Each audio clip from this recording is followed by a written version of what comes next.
already out thought there. about it. You knew what was going to happen. Yeah. Yeah. Yeah.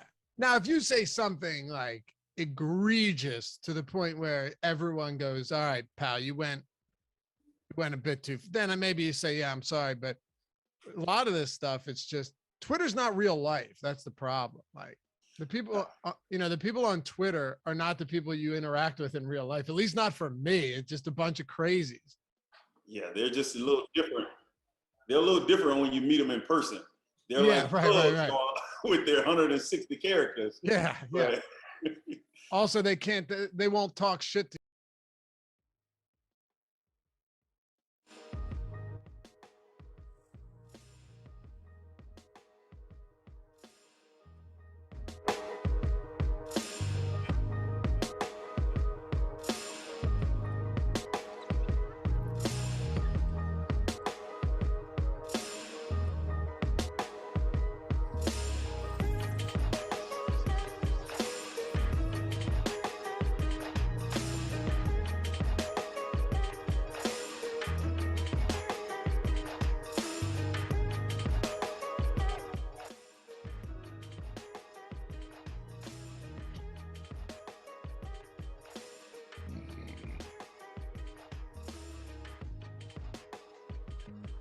Yeah, we're back. Sorry for the technical difficulties. Hopefully we get this one going, the second go around.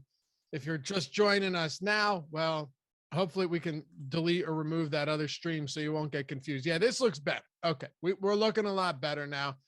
Quickly, I'm Dave Lochran. With me, Matt Gajeski, Alex Brown, AB, at Alex Brown 96, at Mac _Gajeski, myself at Lafayette _D on the Twitters, talking Patriots and Bills. I'm going to dive right into this because we got some time constraints coming up. NBA strategy show at 10 Eastern. So we got about 40 minutes to make this happen. Let's dive straight into this, fellas. We were actually talking about the Bills the Patriots run game, Matt, and Ramondre Stevenson and Damian Harris, two guys that have been very solid. This run game has been super efficient. They're looking to lean on the run and the defense while Mac Jones, plays a solid yet minimal role if possible in the offense. Do you think we could see more of that today? Right now with New England coming into Buffalo, 3-point dogs, lots of wind, cold weather, but I'm not sure how much that impacts them. Yeah, I think they'll try to run. That's been the script that they've been able to win these games with. But like we were saying before, they have not played a good slate of competition in this 5-game win streak. You kick it off with the Chargers, and then they just beat up on Carolina, Cleveland, Atlanta, and Tennessee. And a lot of those teams are depleted, particularly Tennessee. So they haven't really been tested in the last 4 weeks. And now, as underdogs, Buffalo certainly projected to give them a test. And you might have to see Mac Jones play from behind in this game. And he's been really efficient when he's been pressed a little bit in these games. It just hasn't happened a lot of late. For DFS purposes, with Harris and Ramondre both splitting the work so evenly, it's really hard to play either at their prices. Not to mention, Brandon Bolden is going to come in for some of the pass game work. So it's not even a true two-way committee. So that's tough for me to get to in low-risk formats, but you always have upside with one of these runners. If they're the guy that punches in 2-3 scores, there is tournament winning appeal. But right now, they're kind of on the outside looking in for me. Okay. Are you on the same boat, AB? Or are you going to be looking to get to some running backs here for the Patriots? No, that's been tough ever since Corey Dillon, I think, for New England. Just hard to really pinpoint who's going to be that guy, right? So I think it's the same tonight. You can get lucky. I mean, if you want to try to get one, maybe it's Harris, maybe it's someone else that actually gets those touchdowns, but I don't really want to take that chance. So I'll be probably steering away from them just because I just don't know. I think I'm a little bit more interested than you guys are, just because Ramondre Stevenson is really not expensive on a slate where, like, let's just assume that. Do you know Josh Allen leads the league in interceptions over the last month? Pretty crazy. There's a good secondary for New England. Josh Allen's still a great fantasy quarterback, and sometimes those interceptions can help you if you're forced to throw even more. But I think you could see some good situations, some good setups for New England today. The defense has played remarkably well, And I still think they look to lean on the ground. So if I'm looking at the pricing here, and we assume that Stevenson and Harris are still likely to get pretty similar opportunities. I mean, you look at last game, they played almost the same amount of snaps. And Matt, as you pointed out, yeah, Brandon Bolden got some opportunities as well, and probably is the pass catching back. But if Stevenson comes into this game and gives you, 11 or 12 touches, sorry, running behind a good offensive line, or potentially even more touches than that, I don't think it's the craziest idea. But yeah, it's tough to try and figure out which one of these guys is going to get the job done. The question, though, Matt, is when you look at the rest of this team, you've got Mac Jones, you've got Jacoby Myers, who has a pretty solid 24% target share. Kendrick Bourne has been getting a lot of opportunities, had a couple of big games mixed in there as well. But it's not like they're super discounted. Kendrick Bourne's $8,600 on DraftKings. So when you're looking at this team, you got that, and then Hunter Henry and Jonnu Smith is healthy now. How do you prioritize the passing game for this team if you're going to do it? You're 100% right about Bourne. I think the increase is just coming off a really good game last time out. He caught that touchdown that was pretty impressive. But over the year, Jacoby Myers has been, I guess you could call him their alpha receiver. He has a problem scoring touchdowns, and this could be a lot of noise, but it's a pretty big sample at this point where he doesn't have a great red zone role. And it's, for whatever reason, he's just not converting them. But he's actually our number one player in terms of leverage on this slate. So it does appear that he's fairly underpriced. Nelson Aguilar is our number two in terms of leverage on this slate. So you're just getting a lot of opportunity with these guys. And I think it's largely because of game script. If you just play the game out according to the spread with Buffalo as a 3-point favorite, New England should be having to throw a little bit more. So you are getting a very cheap Nelson Aguilar who allows you to get some studs. You have a cheaper alpha receiver in Jacoby Myers, and both of these guys really high leverage scores. Not to mention Mac Jones is right there too, 2.5% leverage on him. So you can stack up this New England pass game according to our projections right now and have a pretty good opportunity as far as leverage goes. Whereas the running backs, they're negative. Damian Harris has our number one negative leverage score on the entire slate. How much does somebody like Tre'Davious White being out affect how you look at the passing game for New England today, AB? I mean, he's a top corner in the league. So, I mean, when somebody like that's out, trying to adjust defensively, I mean, you don't replace a guy like that. So you have to adjust your whole defense to kind of mitigate that loss. So it's going to change a lot for Buffalo. They can't do a lot of the things that they would normally do. But fortunately for them, there's no big-time receiver, honestly, on the other side that they have to account for. So it's more or less a scheme that they have to account for, and just communication on the back end. If they do that, then they'll be in position and they don't have to really like worry about, let's say, a Julio Jones or somebody like that out there, Yeah. So who benefits most from a matchup like this among these pass catchers? I mean, from a former player like yourself, do you see anything that stands out with the way that New England looks to play? I like Bourne. I really do. I like Bourne. Jacoby, I mean, the shorter routes, the guys that are in the slot, these guys are the ones that they're going to try to get the ball out. They're not going to have Matt Jones sitting there in the pocket and try to stretch the field on these guys unless they fall behind. If they fall behind, and that's the game script you're kind of going with when you're building your lineup, then, okay, now you can see them kind of stretching the field a little bit more. But a lot of short routes, a lot of quick routes. That's what I think is going to happen in this game. But if they fall behind, then all bets are off. I mean, they'll have to push the ball down the field then. Is there any merit to playing Buffalo's defense at all, AB? If let's say the Patriots do fall behind and they can't attack with the same game plan that is real, or the same formula that has worked for them, would you say the Bills defense could be in play, or are you staying away from both these? Sorry, go ahead. No, I think so. I think they could be in play because honestly, I don't know if Mac Jones is that good. Like, I know we got all the comparisons. I mean, they're 8-4. Their defense is really, really good. Okay. Now, outside of last week, what they allowed the Titans to do as far as rushing the football, outside of that, they've been playing solid football pretty much all year. So, and then is a really good game script. When they're against a team like this, Buffalo, if they fall behind, I'm not so sure that Mac Jones can bring them back. And I think that's when you fall into a situation where you get that pick six or you get that strip fumble in the backfield. So I'm not opposed to playing the defense. I kind of like Buffalo's defense here. And not many people are going to be on them, I don't think. Yeah, Matt, that's kind of the thing, right? Like, how do you – the NFL's been wild this year with games that were projecting to go a certain way. They go sideways, right? But I do think there are a few ways to look at this. The Bills score some points early. We know what the Patriots have to do in response. I think we could agree on that to some extent.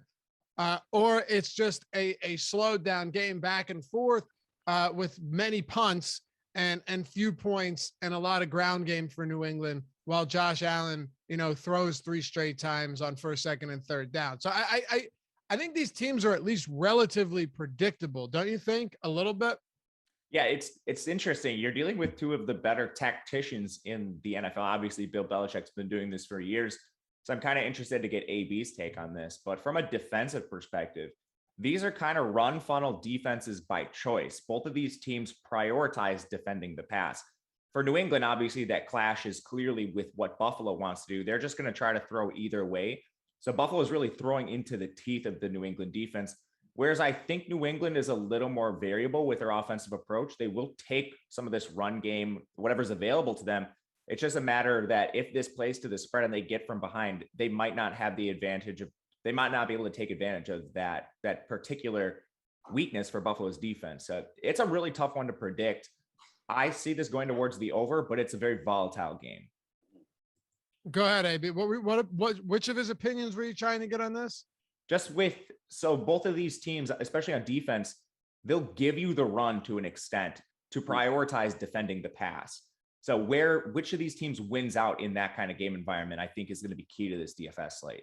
Yeah, the team that can execute running the football. If Buffalo, like if you're Buffalo and you're coming into this game, I mean, the only game I'm watching against New England is the Titans game. That's the game I'm watching. I mean, that game was close at halftime.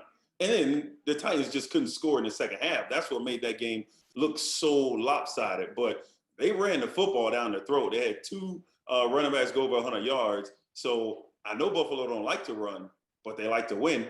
So they better, if they want to win the game, they're going to run the ball. They're going to have to try to run the ball and make them respect the run and start creating them, putting them in a situation where they have to put run tight or run stopping defenses on the field.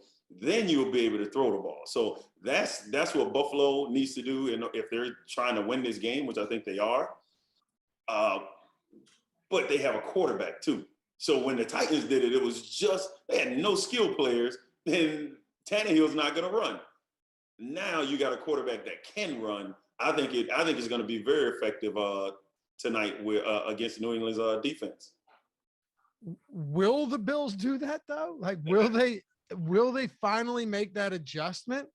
It's New England, man. It's New England. They're doing whatever they can to win this game, because this game, right? I mean, if you look at it right now, I think currently New England's sitting in the number 1 seed. I know. This year, there's only one team that gets a bye. This game right here goes so far in deciding who gets that bye. So if you're in a tie, you want to have that tiebreaker. So they're going to do whatever it takes to win this game. That's a great point. And not just the bye, but home field advantage. Because right now Buffalo's in the wild card spot behind the Patriots. Yep. Yeah. Yep. That's a great point.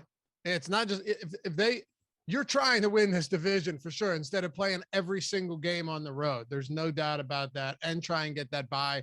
They're 1 game back. I don't believe these teams have faced each other yet this year, right? So they still have 2 games against each other. I think so. Tonight and another game. So yeah, but they haven't faced each other yet, right? No, I don't believe so. Okay. Let me look now. While you look that up, hit that thumbs up. YouTube Overlord, you guys called it. YouTube Overlords tried to stop us last time out, but here we are, baby. We're back every time. They can't slow us down. We got to feed that algorithm. So if you haven't done so, or you did so on the previous stream, much obliged for those of you who have done so twice. I know it's a heavy heavy lift and a big ask, but for those of you that done it, appreciate you. And subscribe to the channel as well. We're cruising towards 70,000 subs. And if you want, hit that join now button down below. Get the emojis, the custom badges, the shout outs, the free super chats, and of course, priority questions whenever they come along. All right, Matt. So I know I got sidetracked a little bit there, trying to make sure we can get to everything on the show since we had those issues on the first stream. But if you're looking at the tight ends for New England, it's really just not fun at all. And this was my thing. And we talked about this a few weeks ago. When Jonnu Smith returns, it's no one's saying that he's going to be good or really exciting, but he's definitely going to cut into Hunter Henry's workload. And he's probably going to cut into some of those opportunities in the red zone where Hunter Henry that's where his bread was buttered all of those weeks. It certainly wasn't in between the 20s. Yeah, it's a 50-50 timeshare, and there's not really any discernible edges either way. They'll use Hunter Henry a little more in the slot, but that's pretty marginal. They're both on the field about 50% of the snaps. They're both seeing a relatively similar target share, similar ADOTs. At their prices, these guys are really hard to get to. For reference, like Hunter Henry is more expensive than some of these receivers that play a full-time workload. And to AB's point on like a guy in Nelson Aguilar, who is a burner, they don't use him a lot. They do prefer the underneath pass game, getting easy throws for Mac Jones. So I do agree with AB to that point, where Nelson Aguilar, maybe he's on the field every single snap, but his workload's more volatile. With that said, you're still getting an every down player who's going to get a handful of targets at a cheaper price than these tight ends who are going to be on the field with an even more volatile workload because it's a 50% snap share player. So it's tough for me to get to either of these guys. If I am, it is probably going to be Jonnu just because he's cheaper. Like Hunter Henry at 5,200 on DraftKings. It's just a little bit expensive for a player who's just a part-time guy. I mean, look, if it's me, yeah, I'm going to the guy that's in a timeshare and is literally half the price of the other guy in that very same timeshare. I think Hunter Henry's a better player, but you know, they have very similar opportunities in the red zone, similar opportunities just as pass catchers in general. AB, do you have any lean towards one of these guys if you had to take a tight end from the Patriots? Shit, no. I mean, nobody. Like, there isn't one guy on New England. I mean, maybe the quarterback. I mean, if they get in a shootout, maybe you want Mac Jones, but there's not a skill position player that you're like, yeah, this guy right here is probably going to be a big part of the offense. No, it could be this guy or it could be that guy. It's just, it is crazy, but this is New England. It has always been New England unless, I mean, when they had Randy Moss, you knew Moss was going to go off, right? Gronk.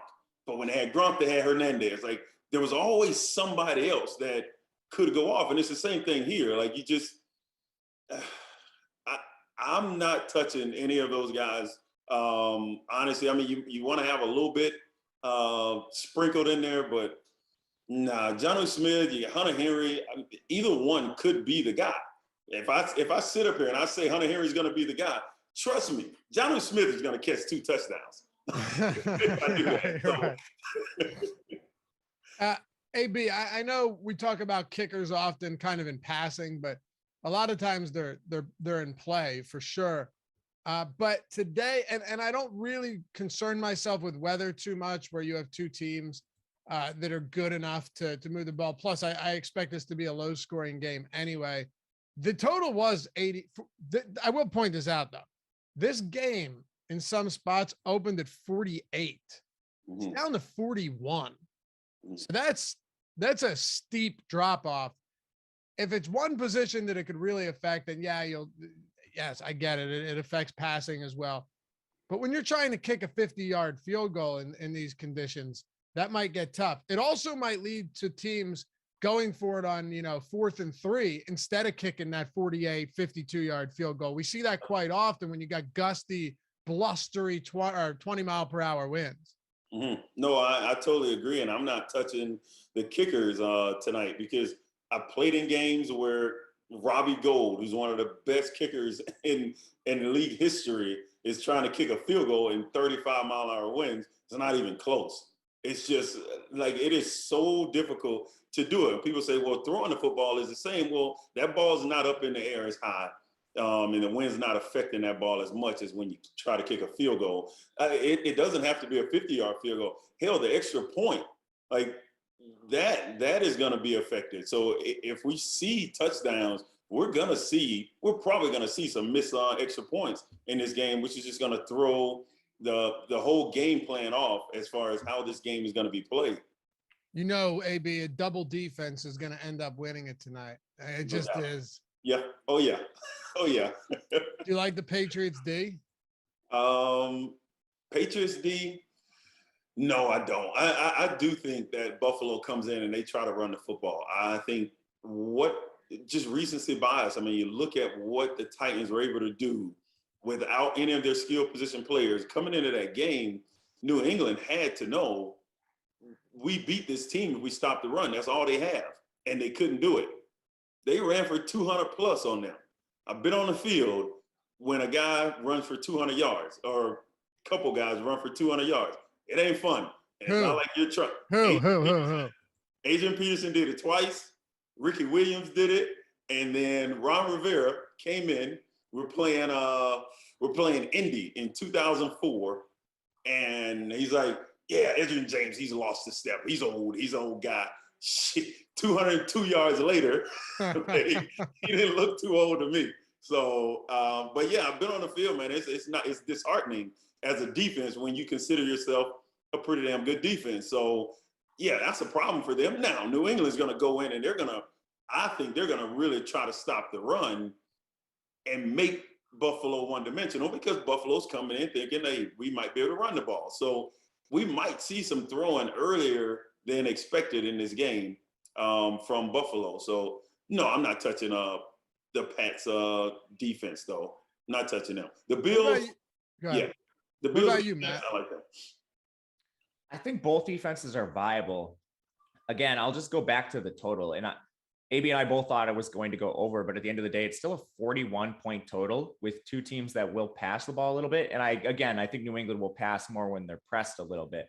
But Buffalo in particular is going to be throwing the ball essentially right from the get-go. And both of these defenses are really good in terms of pass coverage. So you're working strength on strength. Who wins out in this kind of game environment? Right now, Buffalo's number 1 in terms of coverage on Pro Football Focus. New England's number 2. These are two pretty good defenses. I'm not sure who's going to win out. I tend to side with AB in thinking that it goes over. The pass games are successful. If Buffalo does try to run, I think they can find success there, which always is going to point me towards the over. But I think mixing in the defenses is a good idea because of the overall total in the game being so low. So when it comes to Mac Jones, Matt, is this a guy you're willing to captain in a spot like this today? I know that the answer in large field tournaments is obviously yes, but just in terms of likelihood that he hits, what's his optimal captain probability? It's 10%, and his captain ownership's 9.1, so a little bit of leverage there. And I think it makes sense because he hasn't really been needed too much in recent weeks, but quarterbacks always have that kind of ceiling. With Mac Jones, I think it's a little bit worrisome, and I was really curious to see what the tools would tell us. So seeing him with the optimal captain percentage a little lower than I expected, I do think makes sense because he's not pushing the ball downfield, to AB's point. So if they score, like, they're going to have to come on these little dink and dunk type plays, maybe a receiver breaks one. But with these little chunk yardage plays they run, you're more likely to get into the red zone, maybe get towards the goal line and have one of these backs punch it in. So I like Mac Jones based on the leverage you're getting, but I still don't know if he's like on the same level as a Josh Allen or even like a Diggs in terms of captain. Are you willing to hit the over prop on Mac on passing yards? There weren't a ton of like standout values. Like you and I talked last week and we had Madison, and the week before we had AJ Dillon. I do like the Mac Jones over prop in terms of yardage for all the reasons we mentioned. One, I think they're going to be pressed a little bit more. 2, Tre'Davious White being out is a huge loss to Buffalo's secondary. So we're talking about the number 1 secondary in the NFL with Tre'Davious White. They still haven't played without him. So what does that do to their secondary? And I think it is a significant step back. Right now, Mac Jones on sportsbooks is just projected for 200 passing yards, 200.5. We haven't projected for 219. So pretty solid ROI if you're betting this towards the over. Again, it's not quite the same value we had with like a Madison or a Dillon, but it is one of the better ones on the board tonight. Yeah, look, 61% expected win rate, 13% expected ROI. We still have him projected considerably higher than the actual prop line right now. And over on FanDuel, you could get that at minus 113 on the over. So it's not bad at all. OddsShopper has it has FanDuel as the best bet. You can just pull this up. If you just go to player props, you can find everything for today. We filter all of the best bets out for you. We give you the projections for free, industry leading projections for that matter, and all of that good stuff. So if you're betting or even using this stuff just for DFS research, take advantage of all of this. I know we've been having guys hit like crazy lately using this tool. Did you guys, I don't know if you guys saw this. We had, first of all, Sean's on, who works on these projections, clearly believes in them because he did a $5,600 round robin bet the other day and cashed out $157,000. And then we had somebody else hit us up, Chris Ellenson, 2 hours ago, put down $100 and cashed 6,500. So yeah, it's the easiest way to bet. Like, you don't have to put any work in. You're just like, okay, this is the best bet based on actual data and projections. I don't have to do anything. So that's why we use this for DFS, but obviously for betting as well. All right, let's talk about the other side of this game. AB, the Buffalo Bills, Josh Allen specifically coming into this one. Like I said, last 4 weeks, dude leads the league in interceptions. I'm not too worried about that, but 7 picks for Allen. Definitely a step back for this offense until they face a Saints team that's just completely beleaguered at this point. Where do we go with him, and how much are we captaining Allen? And if I make 5, 10 lineups, he's going to be in 60% of them. I mean, I think it does feel that way. Yeah, he's the guy. I mean, I think he's the guy. If you want to get, I think you get different somewhere else. But Josh Allen, I mean, if this game does turn into anything truly like a shootout, or if it turns into a running type game, he's going to be the heartbeat of it. He'll be the centerpiece of Buffalo's offense. So that's just what he is. He does everything for them. He is he's more or less Lamar Jackson for Buffalo. He does everything for them. So I like him at the captain spot. I don't want to get different. I think he is that dude. So maybe get different somewhere else where you're getting Breida in as opposed to some of the other running backs. I'm not sure what his ownership is, but I like Josh Allen at that captain spot. For sure. I do. It's hard not to. And Anthony Marcus, you say you can't bet shit in Maryland. Familiarize yourself with these tools for when you can bet, because it's going to open up. I mean, Matt, these states are got to start opening up, unless it's New York that wants to tax them like 90% or something fucking crazy. It'll come eventually. They'll just get to that point where they realize they're missing out on too much. It's a slow process. I live in Wisconsin. It is not legal here. And just counting the days down till it is. You can bet in Atlanta, right, AB? Nope. Really? On you can play FanDuel and all that, but you can't make I don't want to say the wrong place, but like points bet or something like that. Yeah. You can't do that shit. You can't Nothing do that. in Georgia. Okay. Just shows you how much growth there is coming for it's gonna open up. It's gonna open. A lot of money out there, man. A lot of money. Yeah, a lot of money to be made. Matt, Josh Allen, so his captain's optimal captain probability is 18.7%. Top play probabilities 36%. Next closest player is 16, and that's Stephon Diggs, both coming from the same team, both with that positive correlation as well, if you're playing them together. Yeah, he's the kind of player on a slate like tonight where you roster him, certainly at least in the flex, if not the captain. He's just not really a guy you can leave out because of how involved he is. And it's not just through the air, very adept as a runner. And when they get close to the goal line, they will use him as a pseudo goal line back, which hurts Breida, hurts the other backs, Moss and Singletary as well, depending on who's active. And then as a passer, there's just such an elite ceiling. We've seen it already this year, especially, and he's taken a little bit of a step back this year, but last year was just absolutely monstrous performances. But he's been over 300 yards 4 times this year. The turnovers are a concern, but for DFS purposes, they're actually not that bad. If Allen turns the ball over and New England scores, it's just going to put him in negative game script, and then he'll be right back to throwing the ball. With our tools, he's still coming in as a positive leverage guy, which means even though he's heavily owned, he's not quite owned enough, and he's not somebody you really want to leave out of your lineups. With all of his paths to success, it's really hard to see myself avoiding Josh Allen tonight. Austin Moore says, I don't trust Allen at captain tonight. Like, I get you, they haven't been playing particularly well, but you have to consider something. This guy, and the Jacksonville game was an anomaly, in my opinion. I'm willing to throw that out. That game made no sense at all. You still have to consider the fact that if you don't trust Allen at captain, who else do you trust? Because if you don't trust Allen, it's hard to trust Mac Jones against a very good secondary in Buffalo, even without Tre'Davious White, right? If you don't trust Josh Allen at captain, it's not going to be particularly easy to trust Stephon Diggs either, because Allen's the one throwing him the football.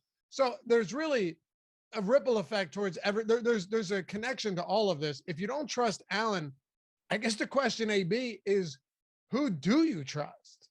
Well, you'd have to go to, I guess, the OC, maybe the offensive coordinator, say, well, this is what they're going to do in this game. They're going to come out and they're going to run the football. Well, hell, we know that's not Buffalo.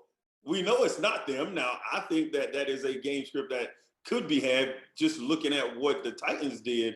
But unless you're going to trust one of those running backs to be that bell cow, yeah, no, I don't trust that. I trust Josh Allen more than any other player tonight, for sure. Like, it's not even close, honestly, because I don't think Diggs will get everything. Last year, just look at the last year's 2 games against New England where Diggs went off. Both games he kind of went off, but one game I think he had 3 touchdowns in a game. So another game he didn't have any. So it's like those type of games. I mean, Diggs still gets his plays, but touchdowns go to Dawson, touchdowns go to Beasley. So, and in those cases, you need Josh Allen. Yeah, Dave DeRemer says, and congrats on that. Another big win the other day, Dave said, the QB captain percentage to win is low. I'm guessing Allen's rushing increases his upside at captain compared to most. I mean, yeah, he's also, I don't want to say he's the goal line back, but he's going to get, Matt, a lot of opportunities at the goal line, and that just makes him that much more appealing when you think about where he can provide and really what his floor is, right? He has a very, very high floor. He does. The equity for touchdowns is just so much higher with a guy like Josh Allen. Mac Jones, for example, the big plays haven't really been there for him. When they get in the red zone, he's certainly not going to run. They're going to use their backs. So when you're looking at floor ceiling combos, Josh Allen basically just blows everyone on the slate out of the water. But to AB's point, the other player I do have a lot of interest in is Diggs. And the reason why in these low scoring game environments, we're expecting less touchdowns, less points overall, and just less production. So if Allen ends up only throwing 2 touchdowns, still is a great game, but they both go to Diggs. Like, there's a pretty good chance that Diggs, or you could even play this scenario with Sanders, Beasley, whoever it may be, there's a good chance they'll outscore Josh Allen in a low scoring game environment. So taking some shots on these pass catchers in captain, Diggs being the one in particular I like a lot. He's the 3rd highest leverage score on this slate according to our projections. That's something I like doing in large field tournaments. I'm not going to lie, man. I'm pretty intrigued by captaining Cole Beasley. And I know he's not the most exciting captain, but let's just assume, and you have to play both sides of the coin here and look at it from all angles. If you assume that maybe weather does have an impact, Cole Beasley's the type of guy that can absolutely provide some value there. I think his price is more than reasonable at captain. If you're trying to be different here, we've seen Cole Beasley have big games.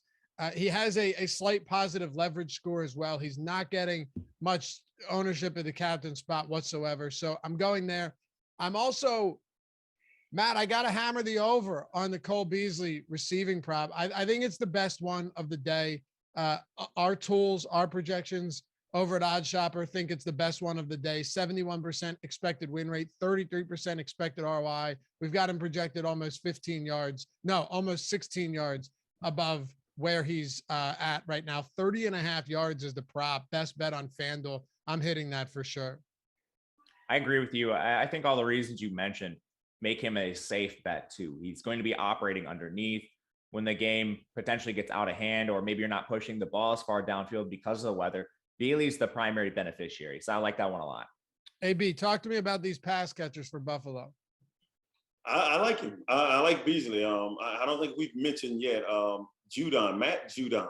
Judon has like 11 and a half sacks on the season, okay? What does that do to a quarterback that's trying to throw the football? It speeds that clock up a little bit, right? So they're going to be either getting the ball out a little quicker, or I think it's going to actually help in his rushing game because he's going to get out of the pocket and get into some of those run plays where he keeps the ball 3 or 4 more times than he normally would because you have a big time pass rusher on the other side. So he's not just going to sit in the pocket. I like Beasley, short route guy. He's not the guy that's going to push the ball down the field. I think that hurts Diggs a little bit. So because he is that guy, he can run short routes, but he's their down the field type of guy. So, but you don't have that much time. So I don't think they sit in the pocket and just try to chunk the ball down the field. It will be those short passes. I think Dawson will benefit from that as well. So I like it. I don't like him at captain, but I do like Beasley a little bit more. Here's why I think Beasley's interesting at captain. The past few games, he hasn't been great. I get that. But this whole team's been volatile as far as pass catchers go. If Allen has a bad game, Beasley could still be that guy that gives you like 12 targets and catches 10 of them. So from a PPR standpoint, he racks it up, even if Allen only throws for 190 yards or something. So I do think there's a little bit of safety in that PPR upside for Beasley, which is why I don't necessarily hate that. If you're go ahead, what were you going to say? With Beasley, you're thinking the under though, right? If it's right here, if Beasley is in captain and he's going to be the captain or the best player of the game, you have to be leaning towards the under. Yes. Okay. Yeah. Okay. See, I'm thinking it's going to be over. Okay. So that's why I believe. Gotcha. Yeah. Josh Allen is the guy. I think Beasley can still do it if the over hits. I'm not saying that, but I do think like a huge Beasley game could be the result of just bad conditions.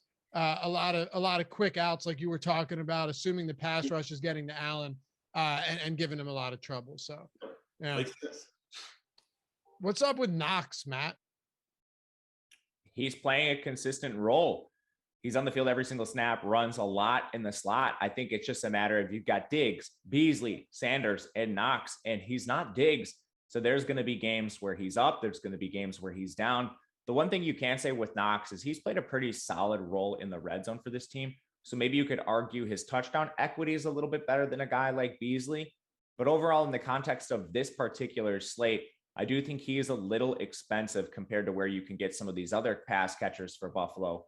But ultimately, if you're trying to just take a look at who you could potentially look at as players to fill in with your Josh Allen stacks, maybe contrarian captains, because he's on the field and he has that touchdown equity, he's in play. He's also someone that Allen's not afraid to target him downfield either. That's what's nice about a tight end like Dawson Knox. You know what else is nice? No house advantage. Meant to get to this earlier, but of course we got delayed here. If you use the promo code Awesemo, you get $25 when you sign up and deposit at nohouseadvantage.com or the App Store or the Google Play Store, wherever it is. It is an awesome form of daily fantasy, different than anything else. You're building lineups based strictly on props. They have an insane array of props, the biggest out there, and you build lineups. It's very simple. There's no salary cap. There's no juice on the over or the under, nothing like that. You take the props that you like the most. You throw them up top. They get the most points, the ones you're most confident in, or they lose the most points. The ones you're least confident in go at the bottom of the lineup. So it's like DraftKings or FanDuel, but you don't have to worry about salary cap. And all of the research that you're already doing throughout the day, watching these shows, doing your own independent research, all of that 100% plays into No House Advantage. But the best part, the odds don't move throughout the day. They're static. You can compare them to everything else.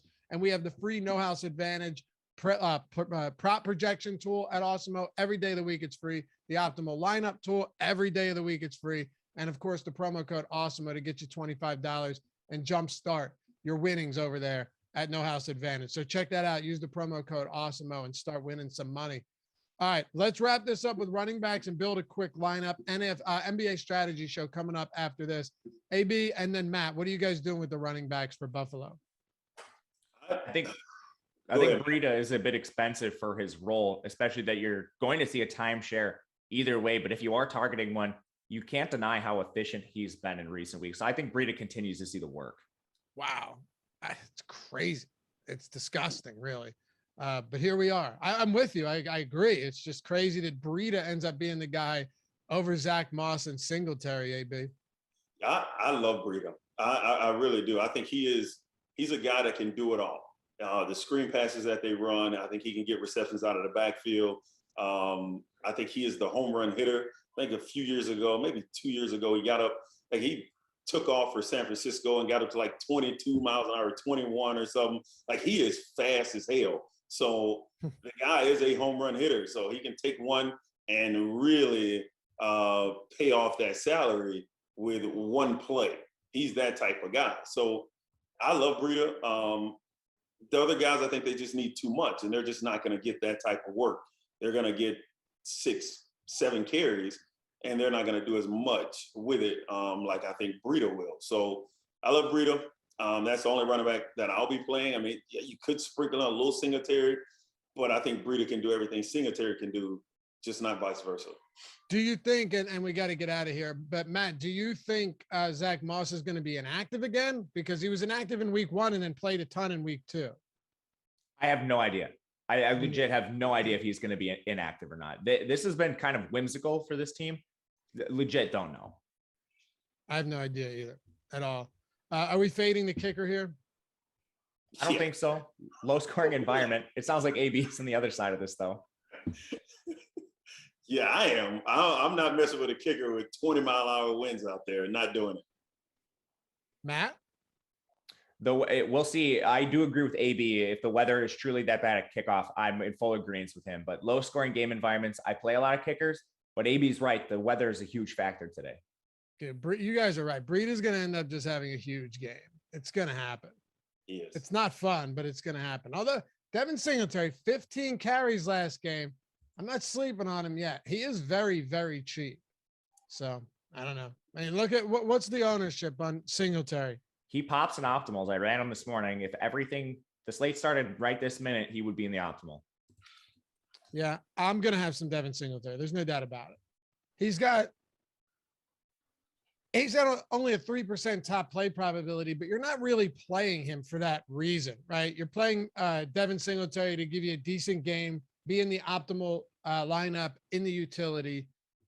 I actually think Singletary is perfectly fine in a spot like this. As a matter of fact, the more I look at this price point and the opportunities in a game last week where they weren't playing from behind, yeah, I like it. Let's build a lineup, fellas. And I'm going to kick this one off today. I'm going to go in the cap. Let's go Josh Allen. I want to see what this looks like. Josh Allen in the captain. Would you think I was going to go Singletary there or something? I was going to go Beasley. I thought about Singletary because it would have been a really good segue, but I was like, I can't do that to you guys. So yeah, I think Josh Allen is. Let's go Josh Allen. What about you, AB? If Josh Allen has a big game, then I mean it's easy to go to Diggs, but I'm gonna go Dawson Knox. Knox. All right. Thought you were gonna go Beasley. Make me happy. That's all right. That's all right. Matt, what do you got? Yeah, so we're taking a little bit of a contrarian approach, getting Knox in there right away. I think on the other side, we can play a pretty inefficiently priced like Nelson Aguilar, assuming they throw the ball more. And he's going to be somebody that gets you to the other studs on the slate. All right. Who did you say? I'm sorry. Nelson Aguilar. All right. All right. So we got Josh Allen, Dawson Knox, Nelson Aguilar. I'm going Singletary, man. I'm going to bank on Josh Allen rushing upside. And I'll go Singletary. If you guys want to go Breida there, talking to the audience, that works too. Got some pass catching upside, but it's not like Singletary can't snag a ball or two here and there. So give me Singletary. We're playing large field tournaments. I'm going to be a little different here. All right, AB. Shoot, I think we have plenty of salary, and if I have the salary, I'm getting Diggs in there. So go put Diggs in there. All right, Matt, 9,600 remaining. What are you thinking? Well, we essentially just have pure onslaught. If the weather does become a factor, I think we should go with a guy like, man, I want to play Ramondre because we can't get Damian Harris. We're 200 away from him, but that would leave us like $5,000 on the table. We're just at a tough spot where do you want to play like 4 pass catchers from Buffalo? Or do you want to play a runner of some sort from New England? I would like to play Ramondre, but we're stuck with 4K on the table. It's not the craziest idea. No one has really insanely high top stack probabilities or even optimal spots, Matt. So I think if you're going to leave money on the table, this might not be the worst slate to do it when you have like a backfield split and you have bad weather, you know, and you don't exactly have the best quarterback in Mac Jones. I don't think it's crazy. So I think you could also play Ramondre and then go up from Aguilar to a New England pass catcher you feel better about. I played him to relieve salary, but everybody played a guy to relieve salary, so we don't really need him. I like it. All right. Hey, follow AB. Was that Mike? I didn't know what that was. Was that Mike or you? Okay. I thought so. AB at Alex Brown 96. You're more of an Instagram guy though, aren't you? I am. I'm on Twitter a little bit, but more of an Instagram. Yeah. What's your Instagram? I don't know. You don't even know? 96A Brown. 96A Brown. That's there you it. go. And Matt at Matt_Gajeski, GAJ, sorry. AEWSKI, me at Lafayette_D, LOUGHY_D for our podcast listeners. Thanks for hanging with us, getting through those troubles early in the show. Catch you back here tonight, live before lock. Once again, take you up to 8:15. Peace.